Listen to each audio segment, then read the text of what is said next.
Hello, my dear student. I, Sagar Mitra, English lecturer in Madhav Gandhi Intermediate College, Naini.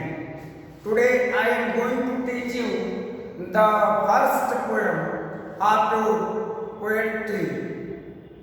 I will try my best to explain the poem in a very easy words, and also I will give you the meaning of some difficult words and other necessary things will be discussed today. I will suggest you to be attentive to my teaching work so that it may be beneficial for you because of your board examination that is coming to be happen in the month of February or March. Okay. The name of the poem is a character of a happy life. This is the first poem of your English book. All of you know, there is no doubt. And the writer, the poet of this poem is Sir Henry Watts. My dear student, before reading any poem, what is necessary for us to understand at first? First of all, we should know the meaning of the title and also the significance, the importance of the title, because when a poet composes a poem, he expresses his heart feeling. His heart feeling or whatever lies in his heart or whatever he sees while going hither and thither. So, this poem, Character of a Happy Life, is also a didactic poem and inspiring poem, not only inspiring, didactic, moral.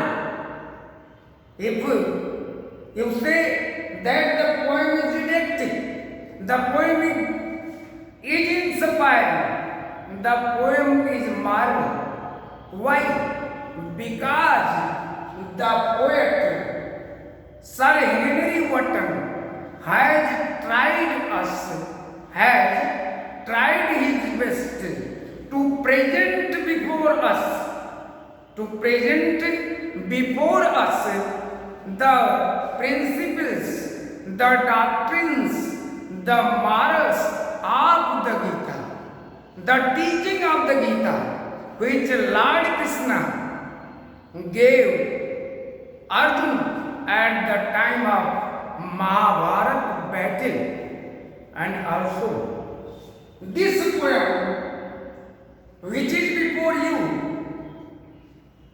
suggests us, inspires us to create, to cultivate such good qualities which can make our life comfortable, which can make our life happy.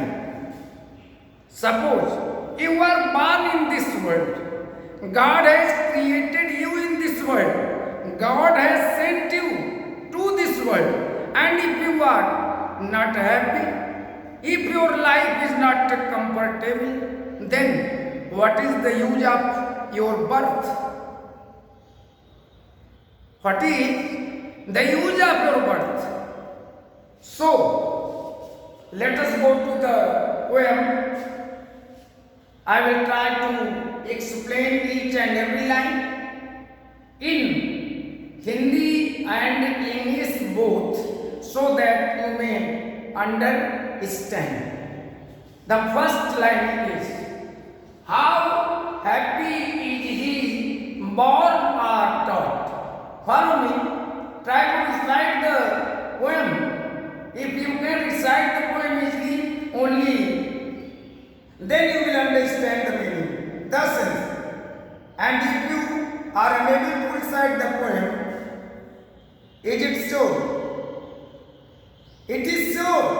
You cannot understand the meaning properly. So, read the poem carefully, attentively. How happy is he born or taught, who serveth not another's will, whose armor is his honest thought, and simple truth his utmost skill. One thing more I want to say. इस कविता को पढ़ने के पहले, इस कविता का भाव अर्थ जानने के पहले ध्यान दें कि आपको जो सेकंड लाइन है, जो दूसरी लाइन है, पंक्ति है, you will have to know the meaning of the second line. You will have to begin from the second line. दूसरी पंक्ति से शुरू करना है. अगर आप दूसरी पंक्ति से शुरू नहीं करते हैं तो थोड़ा जो इसका भाव है, it will create doubt in your mind. क्योंकि how happy is he on आर टॉट. हाउ माने कितना, हैप्पी सुखद, प्रसन्नता से युक्त उसका बर्थ है, जीवन है, टॉट शिक्षा है. कहने का मतलब कि मनुष्य जब इस दुनिया में जन्म लेता है तो वह प्रसन्नता का अनुभव करता है, वह शिक्षा ग्रहण करता है, वह उससे भी प्रसन्न होता है. लेकिन आपका जीवन, आपकी शिक्षा जो कि आपको प्रसन्नता देने वाली है, जिससे आप सुखद अनुभूति करने वाले हैं, उसके पीछे राज क्या है? What are the essential things? What are the essential things which make a man truly happy? The poet says in this stanza, कवि कहता है कि who serveth not another's will. Who माने को, सर्व माने सेवा करना, not another's will. another माने दूसरे की, will माने इच्छा, जो दूसरे की इच्छा के अनुसार कार्य नहीं करता. अब कहने का मतलब, फॉर एग्जाम्पल, अगर आप किसी के वश में हैं, if you are slaved to anyone, अगर आप किसी के बंधन में हैं, आप किसी के गुलाम हैं, उसके पश्चात अगर आप क्या कहें कि आई एम वेरी हैप्पी, मैं बहुत प्रसन्न हूं, तो निश्चित रूप से definitely it will not be true, not be right, not be fair. It means you are telling a lie. आप झूठ बोल रहे हैं. हर एक व्यक्ति जहां कहीं भी हुआ होता है, वह स्वतंत्रता का अनुभव तो करता है, लेकिन पूर्ण स्वतंत्रता न मिलने के बाद वह अगर कहे कि मैं प्रसन्न हूं, तो it is quite impossible to be happy under any one. आप किसी के अंदर अधीन हैं तो आप अपने को प्रसन्न न समझिए. तो who serveth not another's will. कवि कहता है कि ऐसा व्यक्ति जो दूसरों की इच्छा के मुताबिक कार्य नहीं करता, अर्थात जो दूसरों का गुलाम नहीं होता है, अर्थात जो अपनी आत्मा की आवाज के अनुसार कार्य करता है, वही व्यक्ति हैप्पी होता है. उसका सीखना, उसकी शिक्षा, सब कुछ उसके लिए उपयोगी होगी. और अगर वह दूसरों के मुताबिक कार्य करेगा तो वह फ्रीडम, लिबर्टी, स्वतंत्रता की अनुभूति नहीं करेगा. और जब स्वतंत्रता की अनुभूति नहीं करेगा तो वह सुखी नहीं हो सकता है. तो पहली चीज, the first quality that we should adopt according to the poem, or what the poet advises us to adopt, is that we should be we should have the quality of self dependence. अगर आत्मनिर्भरता है, अगर आप आत्मनिर्भर हैं, आप अपनी आत्मा के आवाज पर कार्य करते हैं, तो definitely you will be happy, you will be called a happy man. Third line, whose armor is his honest thought। पहले शब्दार्थ, first of all meaning of the difficult words.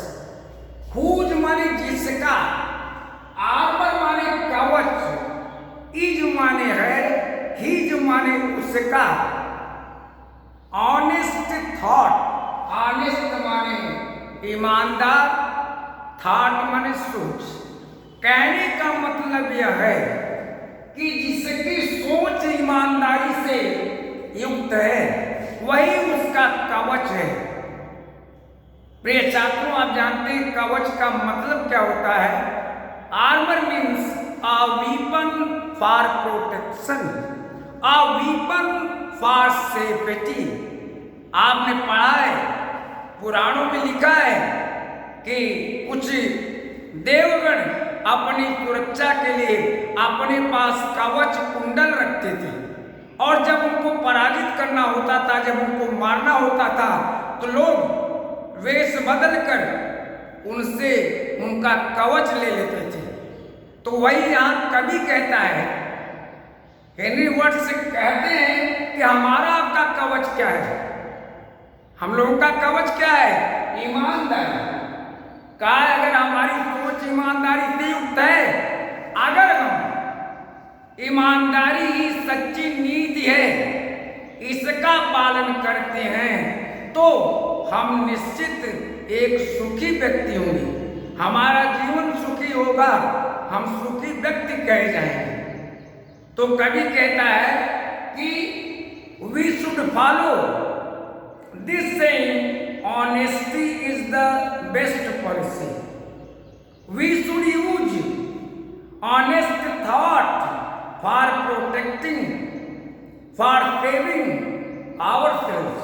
अपने को बचाने के लिए, अपनी सुरक्षा के लिए हमें किसका प्रयोग करना चाहिए? हमें ऑनेस्ट, ईमानदारी रूपी कवच को धारण करना चाहिए। Now the third line also give us a quality। What is the quality? We should follow honesty is the best policy।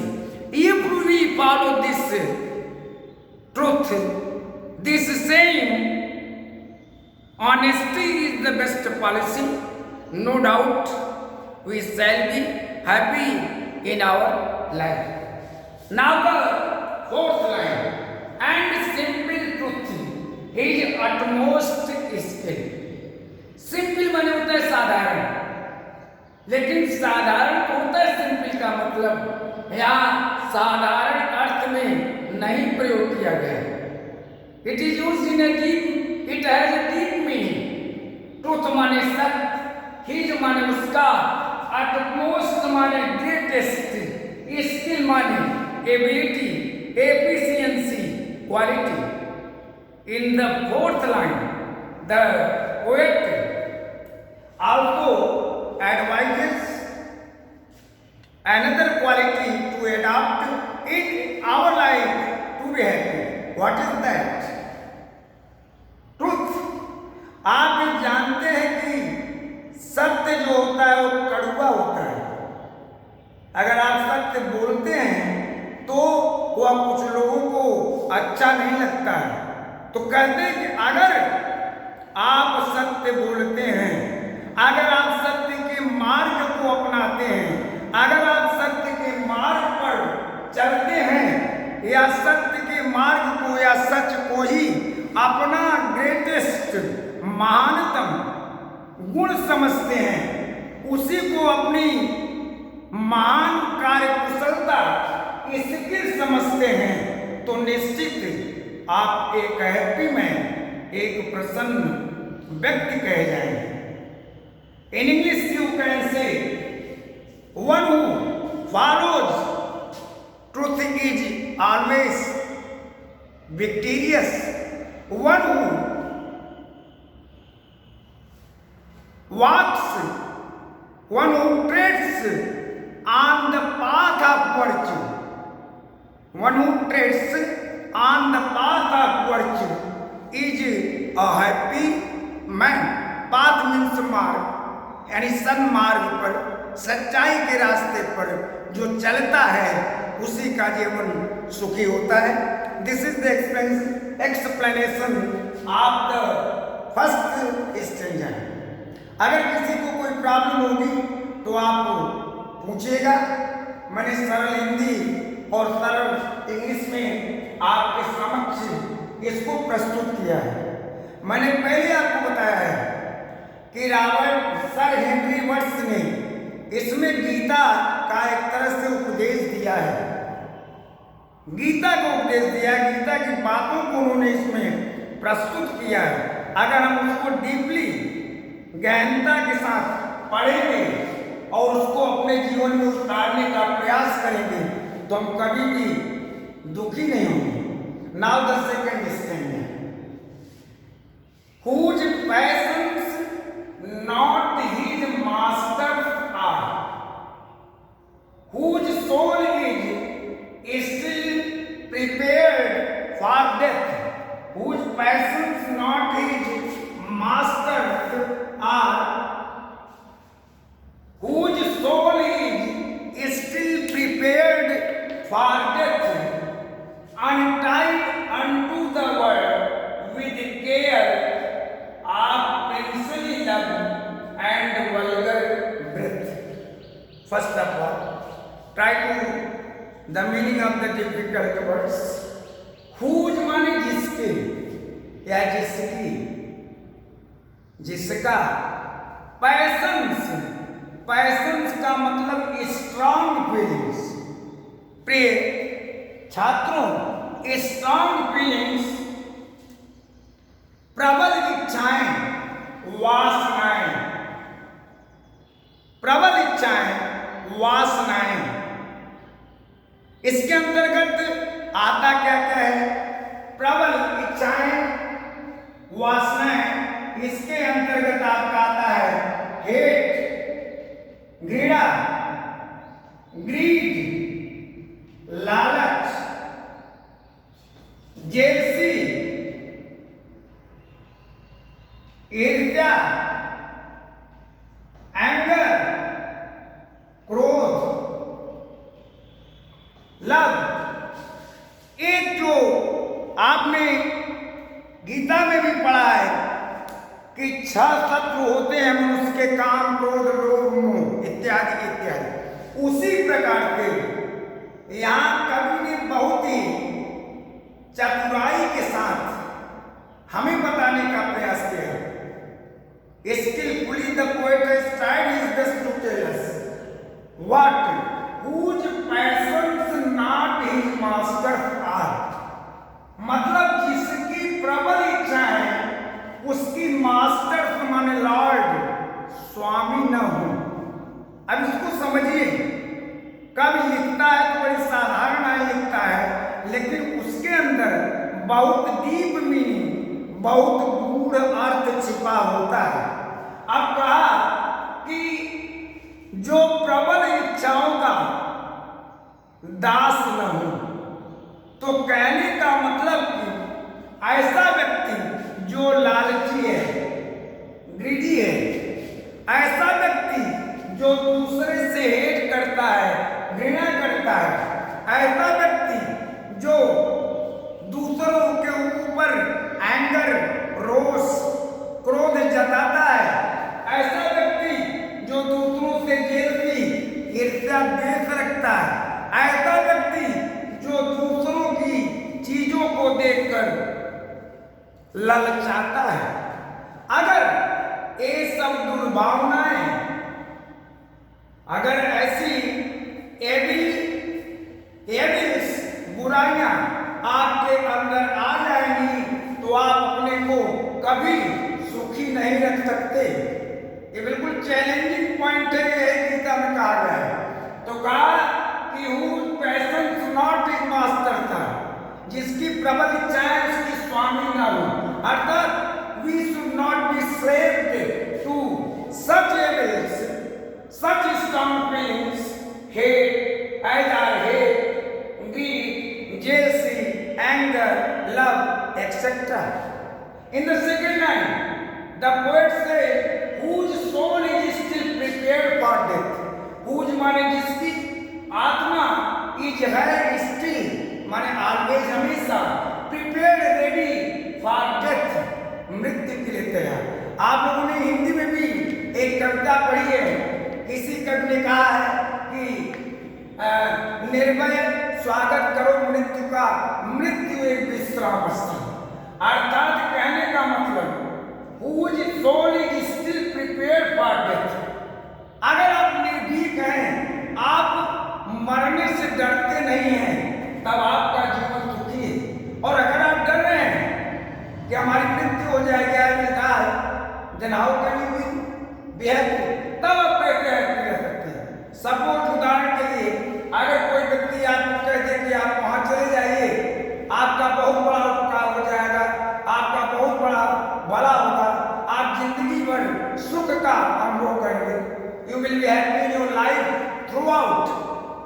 और आपको डर लग गया, यू आर अफ्रेड, आप क्या भयभीत हैं कि by go there I may die, मैं मर सकता हूं। जब यह चिंता बॉडीलेशन आपको सताने लगी, न आप वहां गए, तो कैसे आप सुखी रहेंगे। तो इसलिए the poet says that we should not be afraid of death at all.